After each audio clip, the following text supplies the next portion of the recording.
नमस्कार विद्यार्थी मित्रांनो, वाहन चालक 2025 मध्ये आपण वाहन चालकचा जो तांत्रिक अभ्यासक्रम आहे तो तांत्रिक अभ्यासक्रमाबद्दल एक थोडक्यात माहिती पाहणार आहोत। बघा, तांत्रिक अभ्यासक्रमामध्ये तुम्हाला 20 प्रश्न हे वाहन चालक व वाहतुकीबाबतचे नियम यावर विचारले जाणार आहेत।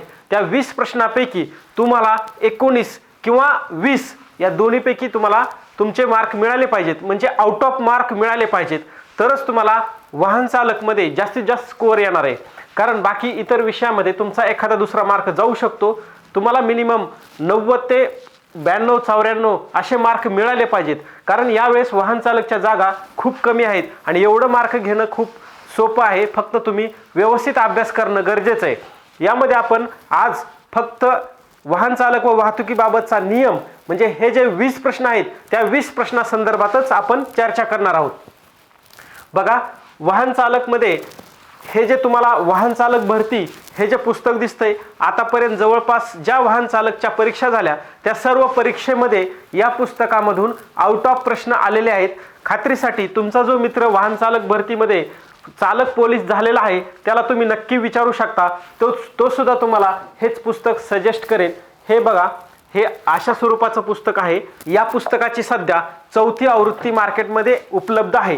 बघा, वाहन चालकचा जो अभ्यासक्रम आहे तो अभ्यासक्रम या स्वरूपामध्ये आहे। म्हणजे वाहन चालकचा जो अभ्यासक्रम परीक्षा पद्धतीने जो दिलेला आहे तो एकाच वाक्यामध्ये दिलेला आहे, वाहन चालक व वाहतुकीबाबतचे नियम एवढाच फक्त अभ्यासक्रम दिलेला आहे।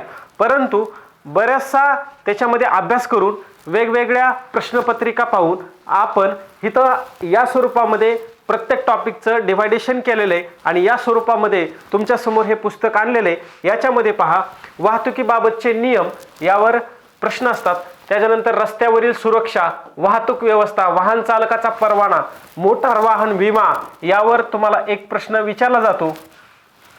वाहन प्रदूषण सध्या खूप चर्चेतला विषय आहे, वाहन प्रदूषण यावर सुद्धा तुम्हाला प्रश्न विचारले जातात। त्यानंतर हाताचे ड्रायव्हिंग संकेत, तुम्ही चालत असताना तुम्हाला उजवीकडे वळायचे तर मग कसा संकेत द्याल, डावीकडे वळायचे कसा संकेत द्याल, तुम्हाला स्पीड कमी करायची तर कोणता संकेत द्याल, असे वेगवेगळ्या स्वरूपाचे प्रश्न तुम्हाला याच्यावर विचारले जातात। वाहनाची नंबर प्लेट व त्याचे विविध प्रकार, मग नंबर प्लेट पिवळी असेल तर हिरवी असेल तर, त्यानंतर काळी आणि पांढरी असेल तर यावर सुद्धा प्रश्न विचारले जातात।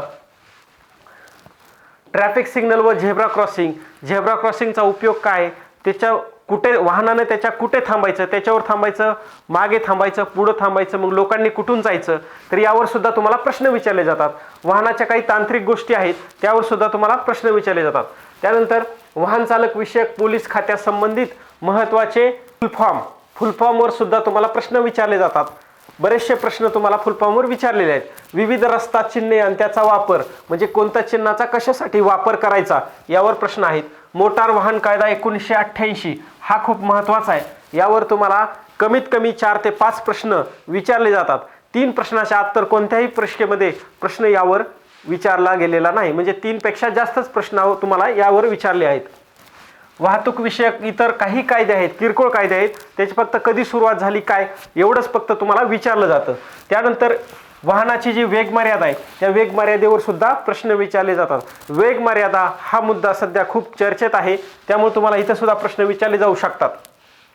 वाहतूक नियमाचे उल्लंघन आणि शिक्षा 2019 मध्ये म्हणजे शिक्षा संदर्भात बऱ्याचशा तरतुदी चेंज झालेल्या आहेत। त्यामध्ये शिक्षा जी आहे त्याची अमाऊंट वाढलेली आहे, हे सुद्धा तुम्ही लक्षात ठेवणं गरजेचं आहे। परीक्षाभिमुख काही महत्त्वाच्या संकल्पना आपण या पुस्तकामध्ये इन्क्लूड केलेल्या आहेत, त्याच्यावर सुद्धा प्रश्न आलेले आहेत। तुम्हाला जवळपास 1200 प्लस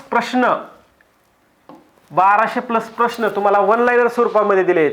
म्हणजे तुम्ही वाहन चालकचा अभ्यास करत असताना ज्यावेळेस तुमची मैदानी चाचणी होते आणि तुम्ही क्वालिफाय होता, तुमची ड्रायव्हिंग टेस्ट होते, त्यानंतर तुम्ही क्वालिफाय होता, अशा शेवटच्या टप्प्यामध्ये तुमच्याकडे एक 10 किंवा 15 दिवस राहिलेले असतात।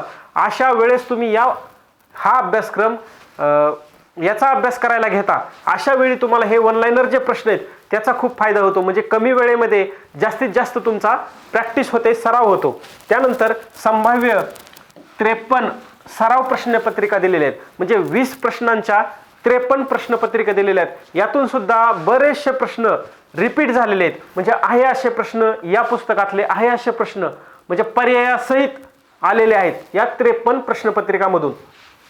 त्यानंतर इतर काही महत्त्वाच्या गोष्टी सुद्धा यामध्ये दिलेल्या आहेत. तर तुम्हाला आत्तापासूनच किमान आठवड्यातून एकदा ते दोनदा तरी या पुस्तकातले 2-3 टॉपिक वाचायला पाहिजेत, त्याशिवाय तुमचा आउट ऑफचा स्कोअर येणार नाही. बघा, सर्वात महत्त्वाचं आणि सर्वात आउट ऑफ प्रश्न मिळवून देणारं हे पुस्तक आहे. तुम्ही तुमच्या जवळच्या बुक स्टॉलला हे पुस्तक घेऊ शकता किंवा ऑनलाईन सुद्धा डिस्क्रिप्शनमध्ये दिलेल्या लिंकवरून तुम्ही खरेदी करू शकता. जर कुणाला पुस्तक हे पाहिजे असेल तर हा नंबर दिलेला आहे 9075381000 या नंबरला तुम्ही व्हॉट्सअपला मेसेज करायचा आहे. तुम्हाला ऑनलाईनची लिंक मिळून जाईल, त्या लिंकहून सुद्धा तुम्ही ऑनलाईन ऑर्डर करू शकताय. तुम्हाला 3 ते 4 दिवसामध्ये घरपोच पुस्तक मिळून जाईल. आता विचार करा की तुम्ही शेवटच्या 10 ते 15 दिवसामध्ये हे पुस्तक न वाचता आत्तापासूनच किमान आठवड्यातून 1 ते 2 दिवस 2 तास तरी हे पुस्तक वाचा, म्हणजे आठवड्यातून किमान 4 तास तरी हे पुस्तक वाचा. तुम्हाला 20 पैकी 20 प्रश्न बरोबर आणून दिल्याशिवाय राहणार नाही. त्यामुळं हा सुद्धा विषय खूप महत्त्वाचा आहे. या विषयाला तुम्ही सिरियसली घ्या. ठीक आहे. थँक्यू.